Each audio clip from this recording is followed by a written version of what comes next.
de guiar, de nos mostrar o caminho certo, o caminho da justiça, o caminho do direito. Ela nos fortalece, ela nos encoraja, ela dilata o coração do homem para não pecar contra Deus. E uma coisa que ele repete muito aqui nesse salmo, que ele fala, decidi pela tua palavra, eu medito na tua palavra. E eu acho interessante que ele não tinha horário, né? Digamos assim. A palavra de Deus fala assim, orai sem cessar.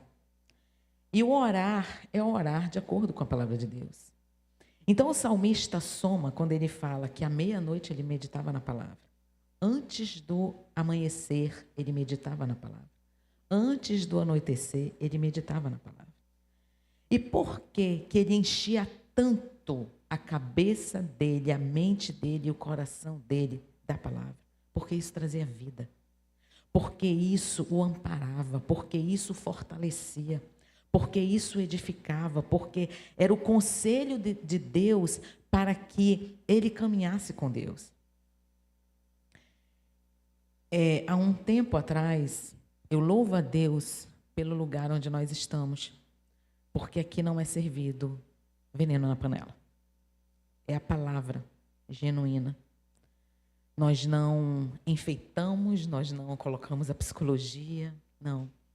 É a palavra de Deus, irmãos, na sua simplicidade, entre aspas, porque a palavra de Deus não é simples, mas na sua profundeza, na sua real significância. E há um tempo atrás, uma pessoa muito antiga, já não está mais aqui, perguntou, mas ainda está tendo culto todos os dias? Sim. Sabe por quê? Porque nós entendemos que a palavra é poder do Espírito Santo. Que sem ela não tem vida. Que se alguém adentrar essa porta, vai ouvir da palavra limpa e pura do Senhor. E de repente essa pessoa pode até naquele momento não se dobrar a Cristo. Mas com certeza vai ser profundamente tocada. Porque a palavra ela tem esse poder. E o salmista enfatiza muito isso. Ele fala que ele guarda os preceitos de Deus, ele fala que ele fica atento aos testemunhos do Senhor.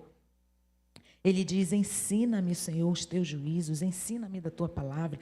Ele queria mais e mais e mais. E esse desejo é que tem que estar no nosso coração.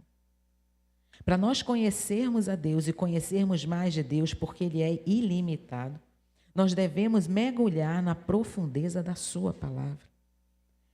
Esse salmo ele foca na escolha consciente da fidelidade e obediência a Deus, a busca por entendimento e direção, a decisão de desviar-se do pecado e a confiança em suas promessas para a vida. Ele declara a intenção real de seguir a palavra de Deus, mas consciente de que nessa decisão, a gente vê aqui 3 pontos: decisão, caminho e fidelidade. Então, nessa decisão que ele toma, ele não vai conseguir percorrer esse caminho sem Cristo. Ele não vai conseguir ser fiel. Ele não vai conseguir se manter naquele caminho. A palavra de Deus, irmãos, ela tem que ser... A Bíblia, ela é o livro mais lido de todos os tempos. E o interessante é que ela não é um livro comum. Então, ela não é um livro para ser apenas lido. Ela é um livro para ser estudado e aprofundado. Não é um livro de cabeceira, aberto lá no Salmo 91, enfeitando o quarto, a sala, ou qualquer lugar da casa, porque são palavras bonitas.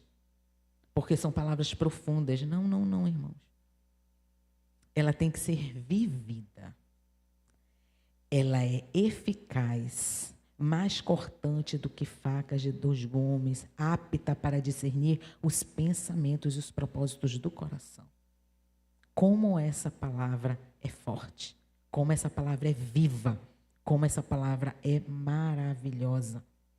A ponto de dividir alma e espírito juntas e medulas. Você quer discernimento de espírito? Mergulhe na profundeza da palavra. Você quer discernir todas as coisas na sua vida? Você quer discernir algum fato, algo na tua vida? Algum problema? Alguma pessoa? Mergulhe na palavra, no entendimento da palavra de Deus. Porque ela é apta para julgar os pensamentos e as intenções do coração. Nós não podemos, irmão, um crente não pode viver sem meditar na palavra. Ele não amadurece, ele não cresce, ele não desenvolve.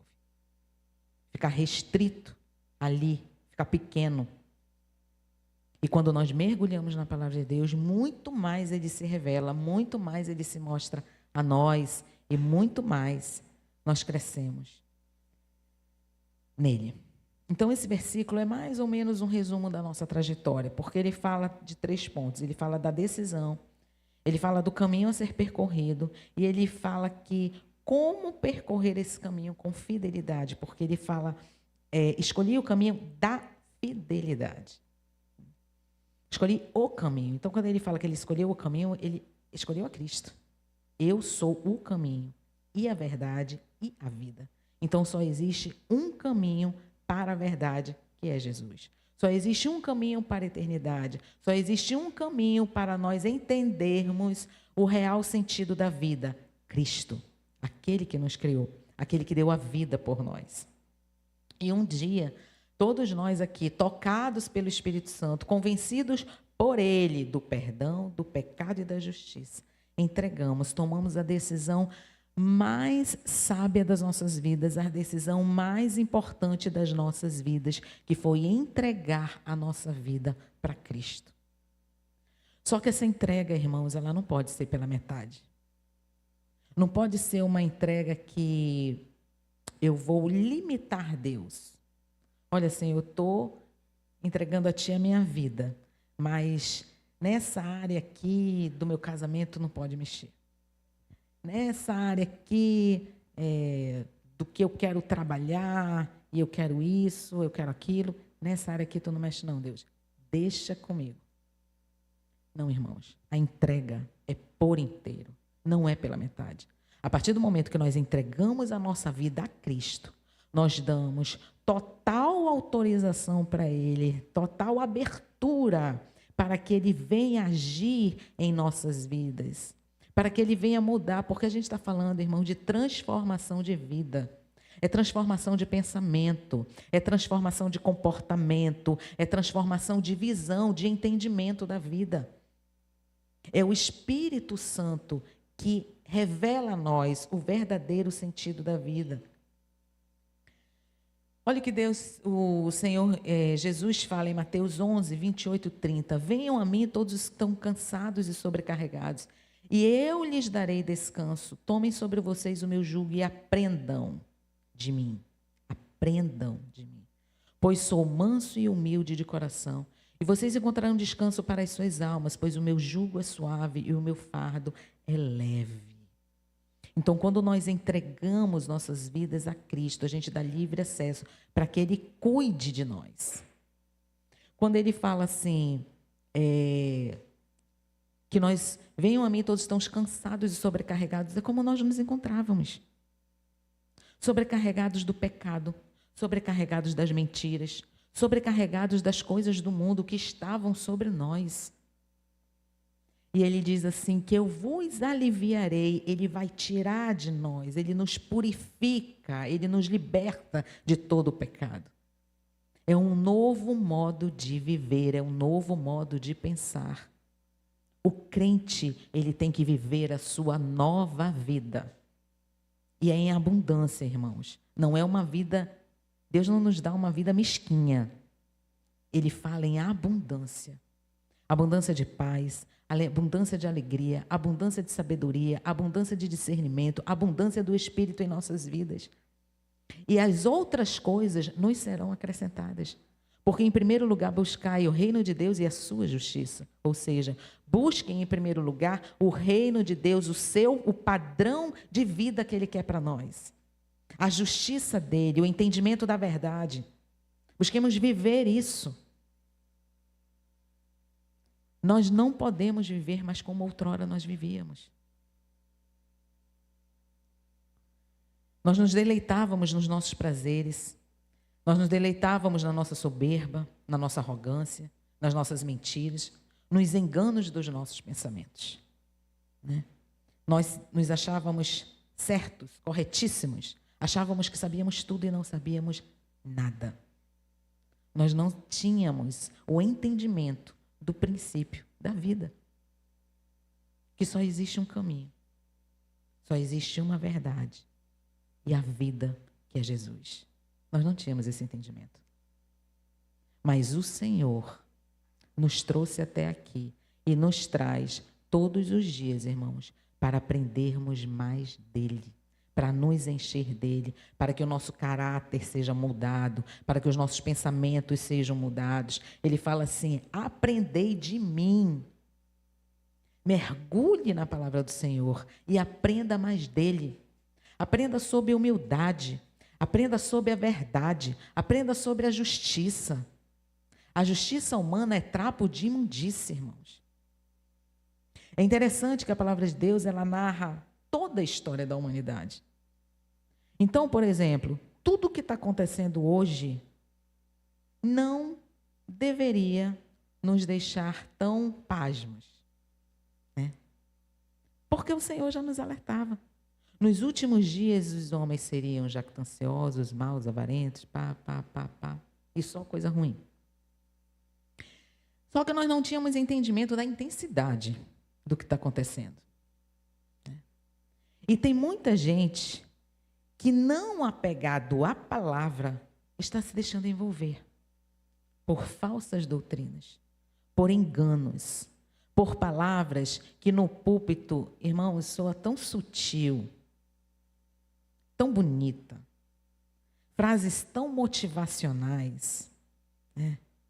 Tão maravilhosamente lindas as frases, que todo mundo pensa que o caminho o qual nós vamos trilhar quando nós aceitamos a Cristo é um caminho só de sombra, água fresca e o suco de cupuaçu. Para quem gosta de cupuaçu, né? Pode ser outro suco também. Mas não é assim. Em primeiro lugar, nós fizemos uma das coisas mais difíceis, que foi a decisão de entregar nossa vida a Cristo. Mas depois existe o caminho. E o salmista, desde o início dos Salmos, ele clama ao Senhor que esse caminho seja guiado por Ele. Eu vou ler aqui a partir do versículo 1. Bem-aventurados os irrepreensíveis no seu caminho, que andam na lei do Senhor. É o caminho da justiça, o caminho da verdade, que o Senhor nos leva a trilhar com Ele. Bem-aventurados os que guardam as suas prescrições e o buscam de todo o coração. Guardar as leis e os mandamentos do Senhor no nosso coração. Não é no intelecto apenas. Não é apenas gravar versículos e dizer e ficar falando. Versículo tal. Não, irmãos. É a vivência.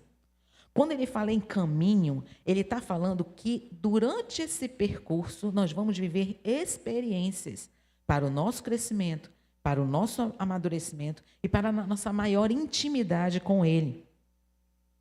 Tu ordenaste os teus mandamentos para que os cumpramos à risca. Conseguimos sozinho? Não.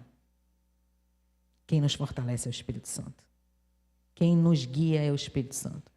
Quem segura pelas nossas mãos é o Espírito Santo. Sozinho, nós não conseguimos. E às vezes a gente acha que pode fazer sozinho, só que a gente quebra a cara. Tomara sejam firmes os meus passos, para que eu observe os teus preceitos. Ele clama ao Senhor: tomara seja firme, Pai. Tomara que eu não me desvie nem para a direita nem para a esquerda. Que o meu olhar seja reto diante de Ti. Que eu busque somente os teus preceitos, que eu busque discernir todas as coisas à luz do teu evangelho, à luz da tua palavra. É esse o caminho que o Senhor quer que a gente ande. Ele é o motivo da nossa transformação. Alguns irmãos não querem entregar o controle total da sua vida para Deus. Alguns não querem. Porque eles se preocupam se vão conseguir ou não. Mas ninguém consegue sozinho. É só com Deus. Por isso que essa entrega ela tem que ser completa, ela não pode ser pela metade. Por isso que em todo o caminho a gente tem que viver segurando na mão dele, clamando por ele o tempo todo, porque a nossa natureza é caída, é demoníaca, é fraca. E é ele quem nos fortalece. A Bíblia fala que nós não precisamos nos preocupar, pois Deus tem uma mão forte para nos segurar. Se dermos a nossa mão a ele, ele nunca soltará, irmãos. Ele diz que aquele que cai, ele pode até cair, mas ele não ficará prostrado, porque ele estende a sua mão para nos levantar e nos erguer. Então não é um caminho de quedas, não. É um caminho de luta, sim. É um caminho de de desertos, de vales, de terremotos. A gente pode tropeçar, mas Ele estará conosco. Ele estará conosco. Em Filipenses 1,6 ele fala assim: estou convencido de que aquele que começou a boa obra em nossas vidas vai completá-la até o dia de Cristo Jesus. Em 1 Pedro 5,7, lancem sobre ele toda a sua ansiedade, porque ele tem cuidado de vós, tem cuidado de nós, de vocês, de mim. E ele cuida com muito zelo, ele cuida com muito amor. Como seguir esse caminho? O que fazer? Quem guiará? E muitas coisas já foram respondidas. Quem nos guia é o Senhor. Nós temos a consciência de que esse caminho, nós devemos ter a consciência de que esse caminho é de aprendizado contínuo. Continuamente. É todo dia. É observando os mandamentos e a lei do Senhor durante toda a trajetória, todo dia, todo dia. Salmo 77:13, ele fala assim: o teu caminho, ó Deus, é de santidade. Que Deus é tão grande como o nosso Deus, e ele diz: sede santos como eu sou santo. Santidade para Deus, irmãos, é quando nós não temos prazer no pecado. É o esforço máximo para não ferir o coração de Deus. Porque errar, nós vamos errar sempre. A palavra de Deus fala que nós somos pecadores. Mas ele contempla a intenção do nosso coração. Ele contempla a intenção de que não vou fazer isso porque isso fere o coração de Deus. Isso é injusto, isso é errado e isso fere o coração de Deus. Em Mateus 7, de 13 a 14, ele fala sobre esse caminho extremamente estreito. Entrai pela porta estreita, larga é a porta e espaçoso o caminho que conduz à perdição. E são muitos os que entram por ela. Uma porta larga, um caminho largo. Entra todo mundo. Passa todo mundo. Esse Deus que hoje foi criado no mundo, um Deus maravilhoso, um Deus de amor. Mas que esse Deus que foi criado no mundo, que ele fala de amor, ele não fala da justiça. Ele não fala dos limites. Ele não fala de transformação de vida. Ele fala em prazer carnal. E esse Deus que foi criado no mundo, ele aceita tudo. Essa é a porta larga. Muitos vão entrar por ela. Inúmeros vão entrar por ela. Versículo 14. Porque estreita é a porta e apertado o caminho que conduz para a vida, e são poucos os que acertam com ela. Acertar. Não acertamos sem Cristo. Não conseguimos acertar sozinhos. Nós não conseguimos, irmãos. É muito melhor para a gente escancarar o nosso coração para Deus e colocar diante dele as nossas limitações, os nossos erros, os nossos pecados e pedir dele o perdão, pedir dele a força, pedir dele a direção, do que tentar acertar sozinho. Não consegue. Porque a luta é diária. A nossa luta contra a nossa carne, ela é diária.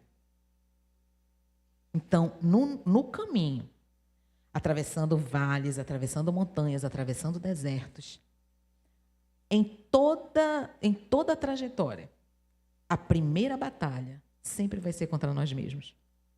Porque vai ser contra a nossa carne. Vai ser contra nossos desejos. Vai ser contra nossos pensamentos. Mas quando nós estamos arraigados, firmes na palavra do Senhor, irmãos, isso nos livra. Não podemos rejeitar a ajuda do Espírito Santo. Essa condução do Espírito durante a nossa caminhada, em nenhum momento nós podemos perder. Porque se nós fizermos isso, nós estamos fadados a não chegar até o fim. E nós já estamos perto do fim. A gente não pode nadar e morrer na praia. Jesus está voltando. Agora é hora de concertos. Agora é hora de se aprofundar mais na palavra. É isso, irmãos, que o Senhor está falando. Que já estamos no tempo do fim. É agora que a gente tem que se apegar mais, para que as falsas doutrinas não perturbem a nossa mente. Para que as amizades intencionais para nos desviar não nos corrompa. Para que o meio onde a gente vive não nos corrompa. Nós estamos num momento muito difícil. Nós estamos nos últimos dias. A palavra fala assim, que muitos apostatariam da fé. Quase todos, né? Aqui. Mateus 24:12. E por se multiplicar a iniquidade, o amor se esfriará de quase todos. Esse quase só depende de nós. O alarme na palavra, para quem está atento à palavra, já foi dado. E está aí para todo mundo ver. Qual é a nossa escolha hoje? A gente escolhe ser fiel a Deus, a gente escolhe se manter, a gente escolhe se prostrar, a gente escolhe buscar. Ou a gente escolhe a porta larga, que é mais fácil. A gente escolhe viver o que a palavra nos instrui. Ou a gente só quer viver de aparência, dizendo que é crente, mas não é. Escolhi o caminho da fidelidade. É ser fiel, irmãos. E ser fiel é ser servo de Deus quando nenhum olhar está voltado para você. Sabe, quando está no meio de um monte de gente que não te conhece. E acontece, digamos, uma confusão ali. E a tua carne está pulando. O irmão Anderson, uma vez ministrando, falou do trânsito de Manaus. O cara corta. E é complicado. E nesse momento você tem que abençoar. Deus te abençoe, querido. Vai abençoado. Mas é nessas horas que nós não temos nenhum olhar em cima de nós. Humano, porque o olhar de Cristo nunca se afasta de nós. É que nós somos servos também. Nós temos que viver a palavra de Deus. A palavra de Deus, ela é tão maravilhosa. E o salmista fala dessa força. E como foi colocado, iremos enfrentar desertos. Mas aquele que nos conduz providenciará o alimento e saciará a nossa sede. Iremos encontrar águas amargas, mas o Senhor transformará em doce. Existirão momentos de turbulência, terremoto, fogo, ventos fortes, mas em seguida ouviremos o som do cicio, tranquilo e suave do Senhor. A paz e o sentimento de segurança, ela inunda o nosso coração, ela está sempre presente. Quando nós estamos atentos a Cristo, quando nós estamos envolvidos com a sua palavra. Porque Ele está conosco sempre. E a caminhada continua. Foi isso que Ele fez com Elias. Em 1 Reis 19, a partir do versículo 9. Ele se escondeu lá na caverna. Senhor, mataram todos os profetas e agora estão vindo atrás de mim. Um momento de grande aflição para o profeta. O que fazes aqui, Elias? O Senhor pergunta para ele. E o Senhor mostra para ele terremoto, fogo, vento. E ele diz que o Senhor não estava no meio disso. Sabe o que o Senhor estava falando, irmãos? olha para mim. Não importam as circunstâncias. Não importa a força do vento. Não importa a turbulência. Não importa o terremoto. Olha para mim. Apegue-se à minha palavra. Ouça as minhas promessas. Entenda de mim. Veja quem eu sou. Aprofunde-se na minha palavra. Me conheça. Eu sou o Deus Todo-Poderoso, Criador dos céus e da terra. Nenhum pode ficar livre das mãos do Senhor. O mal jamais vai prevalecer sobre o bem, irmãos. E Ele jamais vai deixar de cumprir as suas promessas para nós. Ele jamais vai deixar de ser zeloso. Ele jamais vai deixar de ser cuidadoso. Ele jamais vai deixar de ser aquele pai protetor. Como a galinha colhe os pintinhos, assim Ele faz conosco. É ali, embaixo das asas dEle. Não deixemos que as preocupações venham a nos consumir. O que tem que consumir o nosso coração é a palavra de Deus. É a nossa segurança. É o nosso refrigério. É a vivência. São as experiências com Ele. Olha o que é que o salmista fala. Ele estava tão voltado, ele estava tão envolvido pela palavra do Senhor, que no Salmo 119, 71, ele fala assim: foi-me bom eu ter passado pela aflição para que eu aprendesse os teus decretos. A dor e a luta tiram de nós a ilusão que nós temos de ter o controle das coisas. É ilusão. É ilusão achar que a gente tem domínio sobre as situações das nossas vidas. É ilusão, irmãos. Quem tem o domínio é o Senhor. Quem abre a porta é Ele. Quem fecha a porta é Ele. Quem conduz é Ele. Quem permite certas situações são Ele. Ontem foi maravilhoso o que Deus fez. Porque ontem nós estávamos trabalhando, eu e a minha irmã, fazendo entrega, e quando chegou em casa, que ela foi fazer, quer dizer, tínhamos voltado já das compras, ela foi fazer a primeira entrega. Quando chega no final da rua, ela perde o controle do carro. Completamente. Quebrou lá uma peça, saiu lá da roda. Mas, irmãos, a gente olhou assim, misericórdia, e nós começamos a glorificar. Senhor, muito obrigado, porque não foi... Ontem nós atravessamos lá depois da ponte, não foi no ramal, não foi na estrada à noite. Poderia ter sido algo muito pior, irmãos, mas foi no canto da rua de casa. E para completar a bênção, desce, o mecânico estava lá. Ele é assim, ele é cuidadoso. Por isso que ele diz, em tudo dai graças, em tudo dai graças. A gente não sabe o que vai acontecer daqui a 1 segundo, milésimos de segundo, mas ele sabe.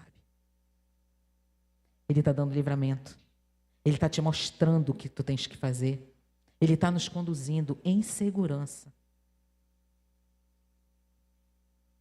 É na dor e na luta que Deus abate a nossa soberba. Esse caminho é um caminho de total dependência de Deus. Salmos 25, 9. Guia os humildes na justiça e ensina aos mansos o seu caminho. Salmo 32, 8. Instruir-te-ei e te ensinarei o caminho que deve seguir, e sobre as minhas vistas. A gente não foge do olhar dele. E sob as minhas vistas, sobre a vista do Senhor, te darei conselho. Ele sabe tudo da nossa vida, irmãos.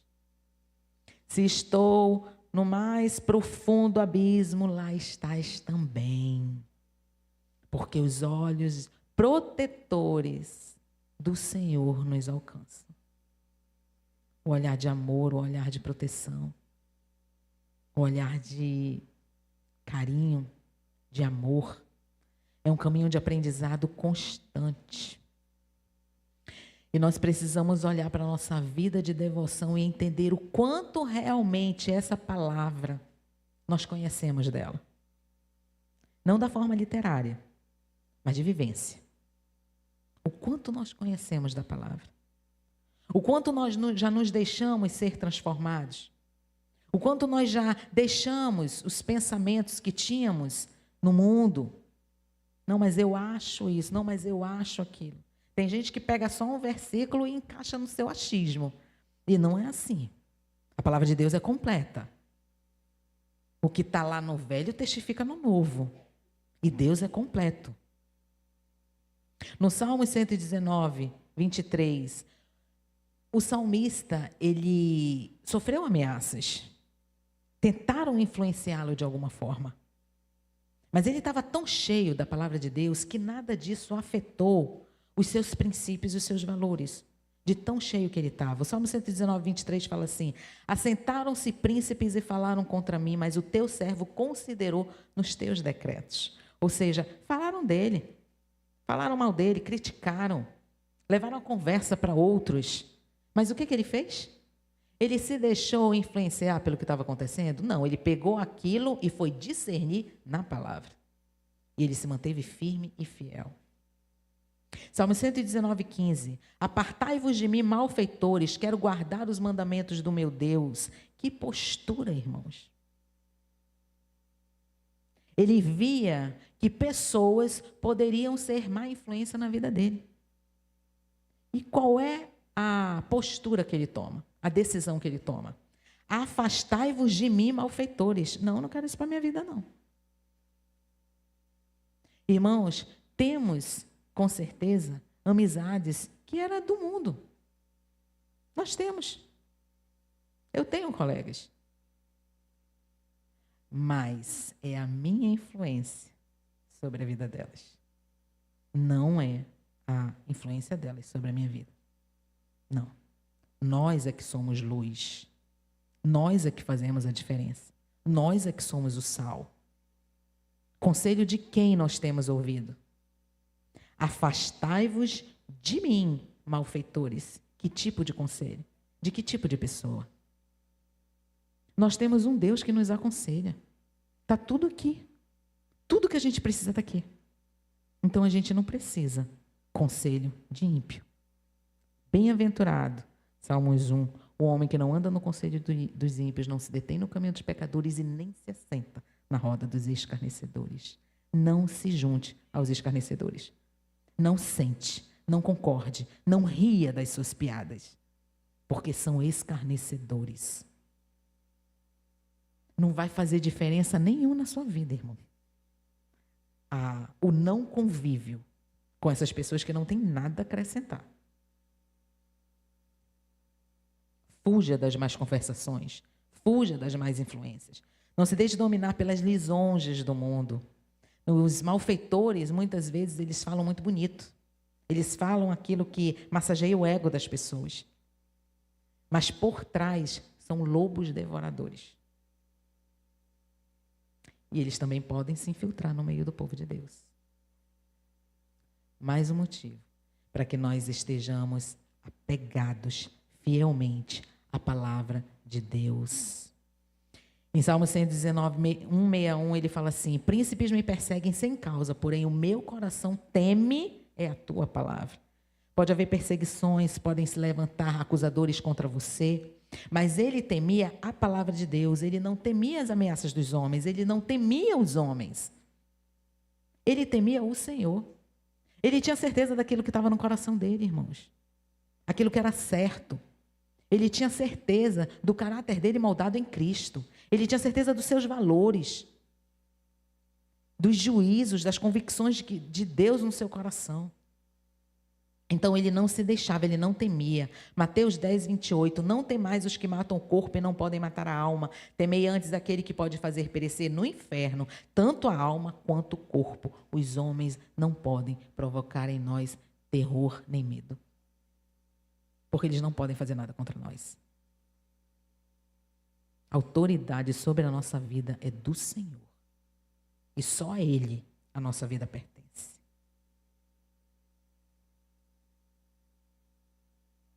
Como ser fiel em um caminho que exige tanto de nós, né? Firmados na palavra.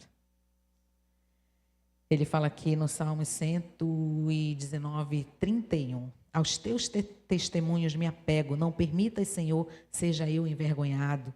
33 ao 34. Ensina-me, Senhor, o caminho dos teus decretos e os seguirei até o fim. Dá-me entendimento e guardarei a tua lei, de todo o coração a cumprirei. Então não dá para ler como um livro qualquer. O entendimento vem dele. As entrelinhas de cada versículo, nessas entrelinhas há sabedoria. E é o Espírito Santo que nos revela. É Ele quem nos dá. A fidelidade é um fruto do Espírito. E se nós temos o Espírito de Deus em nós, nós temos o fruto da fidelidade. É uma virtude que nos torna dignos de confiança e lealdade. É uma qualidade que parece cada vez mais rara hoje em dia. Mas se é uma decisão nossa, escolhi o caminho da fidelidade, então eu tenho que ser fiel a Deus. Eu tenho que ser fiel a toda essa fonte de sabedoria. Eu tenho que permitir que Ele trabalhe no meu coração e cada dia mais eu vou ser fiel. A nossa fidelidade, irmãos, ela é mostrada a Deus através da entrega diária, através da intimidade diária, através de nós contemplarmos os nossos irmãos com amor. É entendermos a congregação, o corpo de Cristo. Nós temos que ter esse discernimento. Isso é fidelidade. É a vivência da palavra, como foi colocado agora há pouco, mesmo que não tenha ninguém observando a gente. Isso é fidelidade. E por fim, meus amados, é a palavra de Deus que não vai nos dar a força nesses dias maus. Nesses dias de tanta turbulência, de tanta influência, de tanto desejo por querer mais e mais e mais, de tanta idolatria ao ego. É a palavra de Deus que nos sustentará nesses últimos dias. E hoje, o que o Senhor pede de nós é que venhamos a meditar nela de dia e de noite, 24 horas. Para discernirmos o momento, para discernirmos os tempos, para discernirmos a nossa vida. Amém. Foi essa palavra que o Senhor colocou no meu coração. Eu peço oração ao nosso pastor. Peço que o ministério de louvor suba.